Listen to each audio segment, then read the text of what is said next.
닷새 남았는데 닷새 남은 동안 애가 물어봐요. 엄마 지금부터 수능 전까지 어려운 거래 쉬운 거래 고르세요 빨리. 어려운 거래 쉬운 거래. 둘 다 틀렸는데? 답 없는데? 어떡해? 아이 밸런스 게임을 하는데 하나를 골라야지. 그걸 둘 다 틀렸는데 이렇게 하면 어떻게. 자. 아니 답이 없는데 답을 어떻게 골라요? 그래도 굳이 고르자면은 쉬운 거. 아, 네. 쉬운 거. 굳이 고르자면. 네, 굳이 고르자면 쉬운 거라는 거죠. 네. 쉬운 거. 그러면 설명을 해 주시죠. 왜 그게 답이 없는 거죠? 네. 답이 없는 게 원래 물론 제가 아까 지금 실력을 막 높여가는 건 아니라고 그랬잖아요. 하지만 공부라는 거는 내가 모르고 극복해야 될 거에 시간 투자를 해야지 맞출 수 있는 거잖아요. 네. 그죠? 그래야지 실력이 올라가는 거잖아요. 네. 그죠? 그렇기 때문에 지금 공부가 처음부터 끝까지 계속 남은 5일 기간 너무너무 쉬운 거 위주로 돌린다고 했을 때 수능에 가서 이것 이상의 난이도가 나오면은 낯선 느낌이랑 이 난도의 벽이 너무 크기 때문에 사실은 지금은 너무 어려운 거를 하는 거는 좌절감을 갖고 오고 그다음 실질적으로 공부가 안 되기 때문에 방법이 아닐 수도 있지만은 그냥 중요한 거는 너무 쉬운 건 하다 보면 책장 넘기면서 지금 공부하고 있다고 생각을 하는 거거든요. 그래서 제가 생각하기에는 소위 말해서 수능 시험의 난도를 생각을 해보면 어려운 것도 있고 준킬로도 있고 약간 쉬우고 그 다음 점수 거저주는 것도 있잖아요. 그렇게 했을 때 그 밸런스를 조금 맞추는 게 맞겠죠. 그러니까요. 우문현답이죠. 그러니까. 그쵸? 제가 이제 그런 게 되는 거예요. 그러니까 이렇게 우문현답이 되는 거예요. 제가 또 준비해왔는데 이거 다 없다고 하실 것 같은데. 15분, 두 번째. 15분 넘었대요. 바꿨어요? 네.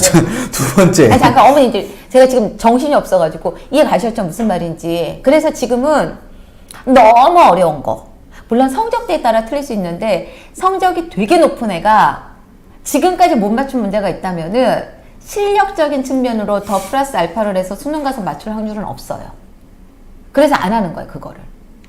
그런데 그렇다고 너무 쉬운 거 위주로 해버리면은 수능에 가서 어려운 난이도에 적응을 못하기 때문에 제가 생각하기에는 그냥 뭐 안 풀어도 맞출 정도가 됐으면 굳이 그거는 안 하더라도 나를 좌절시키지 않고 그 다음에 중요한 거는 틀렸던 것 중에서 지금은 실력도 실력적이지만 태도나 접근법적으로 그 다음에 특히 중요한 거는 국어 같은 경우는 눈 딱 감고 이거 뭐 하는 거냐면은 선생님 죄송해요. 순서 막 없이 얘기해요.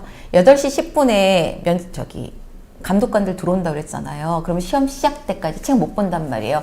그러면 정말 그 긴 시간 동안 뭐 할 거냐. 눈 딱 감고 내가 문학은 문학 작품에서 뭐 현대시가 나오면 뭘 어떻게 하고 그 다음에 독서는 뭐 어떻게 하고 이런 것도 지금 연습해보는 것도 다 하는 거죠. 그건 이따가 제가 또 여쭤볼 거예요. 네, 알겠습니다. 밸런스 두 번째 밸런스 게임. 지금 이제 닷새 동안 네. 강점을 중심으로 공부하나요? 약점을 중심으로 공부하나요? 강점. 이건 답이 있었어요. 강점을 중심으로 준비한다. 왜 강점을 중심으로 하죠? 강점을 중심으로. 약점은 지금 시간 투자를, 그러니까 약점도 어떤 약점이냐는 거예요. 단순히 시간을 투자를 해서 극복이 이제 이게 되게 냉정한 판단이 필요해요. 내가 이거가 이런 거 있죠. 암기, 휘발성인 것 같은 것들. 네. 약점이긴 하지만은 암기로 휘발성인 것 같은 것들. 그 다음 약간 헷갈리는 개념. 이런 것들은 약점에 들어가면 당연히 그런 거를 해야죠. 그죠? 그 다음에 아까 계속 나오지만은 내가 한 10번 그거에 대해서 물으면은 한 7번 정도는 맞고 한 3번 정도는 틀려.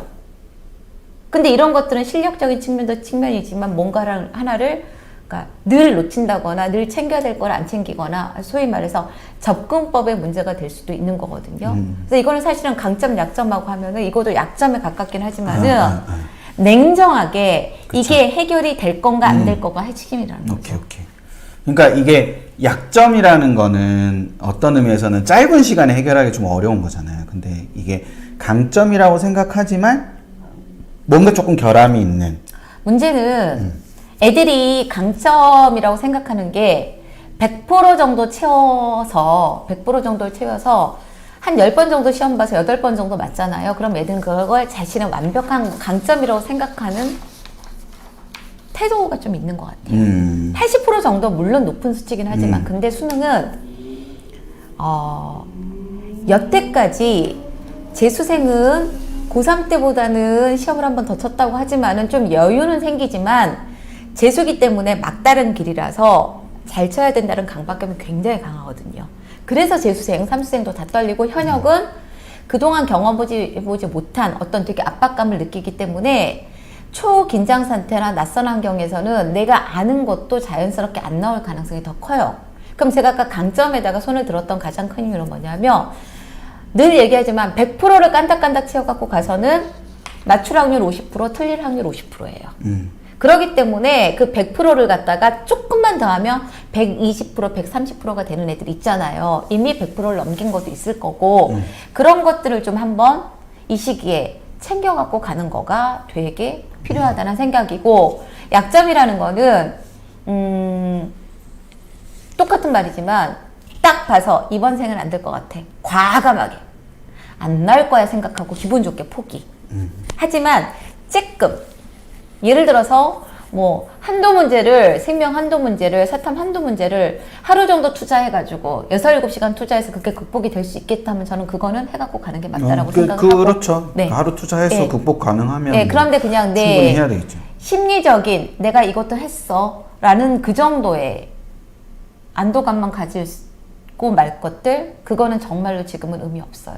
근데 그게 이제 어떻게 보면 그래서 자기의 상태를 명확하게 알아야 되는 네, 거죠. 네, 아이들이. 네. 그러니까 뭐 이거를 이게 좀 전에 말씀하셨던 것처럼 10번 중에 8번 맞는다, 10번 중에 9번 맞는다, 10번 중에 2번 맞는다, 뭐 이런 걸 알아야 되는 거예요. 네, 네. 그걸 알아서 그 10번 중에 8번 맞는 거를 강점이라고 생각했다면 그거를 10번 네. 중에 10번을 맞을 수 있도록 그렇죠. 준비하는 네, 거. 네, 네. 근데 이제 10번 중에 한 번도 못 맞췄다. 그럼 그걸 지금 한다고 해서 될 수 있는 건 아니니까. 솔직히 10번 중에 5번 맞추고 5번 틀렸다? 그거 버려야 돼요.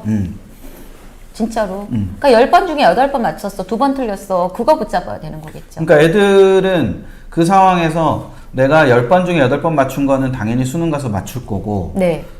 10번 중에 5번 맞췄던 거를 맞춰야 나는 점수가 올라갈 거다 네, 이렇게 생각할 네. 텐데 네. 그게 아니라 10번 중에 5번을 틀리더라도 10번 중에 8번 맞히던 거를 다 맞히게 되면 그걸로 점수가 오를 수도 있는 거니까. 예, 진짜로 아는 것만 다 맞아갖고 와도 수능은 성공이에요. 예. 절대로 애들 아는 거 다 맞춰갖고 오지 못해요. 그럼 이렇게 정리하면 되겠네. 아는 것만, 예. 아는 것을 절대 안 틀리기 위해서 내가 할 수 있는 것도 지금 하는 거죠. 그쵸. 네. 그래서 그런 부분들이 좀 있는 거다. 문제를 봐요, 개념을 봐요? 문제 대 개념. 문제 대 개념, 두둥. 문제 대 개념. 어렵다. 지금은 오히려 개념만 한번 정리하는 것도 되게 의미가 있는데, 기본적으로 중요한 건 뭐냐면 수능은 개념을 기반으로 문제를 푸는 거라는 거예요. 적용을 하는 거죠. 네, 문제는. 적용을 해서 문제를 푸는 거라는 거예요. 네, 그렇기 때문에 개념하고 문제가 따로 놀 수는 없는데, 즉, 개념을 갖다가 문제를 통해서 적용해보는 연습은 계속 해야 되기 때문에, 특히 한 일주일 정도 남으면은 네. 올해 기출 같은 것들, 그죠? 그 다음 작년 수능 같은 것들, 의외로 애들이 당해년도 기출에 되게 약해요, 3학년들이. 3학년들이 네, 되게 네. 약하기 때문에 그런 것들을 갖다가 풀어보면서 뭐 개념 조금 빈 것 같은 부분들 네. 찾아내는 것도 방법이기도 하고요. 그래서 네. 지금은 개념만도 안 되고 문제만도 안 되는데 중요한 거는 문제 풀면서 조금이라도 구멍이 난 부분이 있어서 내가 이걸 갖다가 다른 게 답이 안 돼서 골랐다든지 아니면은 찍고 대충 이걸 것 같아서 골랐다는 것들은 개념으로 가서 다시 정리를 해보는 거죠. 그러니까 지금 개념을 제일 바보 같은 게 뭐냐면은 처음부터 개념을 한번 쫙 다 훑겠어. 그거는 진짜로 책장 넘기는 거예요. 그래서 제가 애들한테 정리할 때 어떻게 하라고 그러냐면 수학 같은 경우도 교재 목차 있잖아요. 네. 목차 되고 그다음 인강 진도표를 보더라도 공부를 일정 정도 했다고 하면 아, 나 이 부분에서는 내가 이런 일이 자꾸 있었어. 여기서 이런 문제가 자꾸 나타났었어. 이런 것들을 지가 적어볼 수 있어야 되거든요. 탐구 같은 경우도 교재 펴놓고 소단원들 보면서 머릿속으로 한번 심의를 돌려보는 거죠. 어떤 단어에 딱 나왔어. 뭐 니부어가 나왔어. 그다음에 인구 통계 문제가 나왔어. 표풀이 네. 문제 뭐가 나왔어 하면은 제목만 딱 보고 머릿속으로 백지 녹습하듯이 굳이 써보지 않더라도 네. 쭉 한번 돌려보는 게 그거는 뭐냐면 내가 그냥 눈으로 남이 써놓은 것 같아 그냥 활자를 보게 하는 게 아니라 그렇게 한번 머릿속으로 심의를 돌린다라는 건 내 의지가 없고 내 머릿속에서 생각이 나오지 않으면 걔는 1분도 진행이 안 돼요.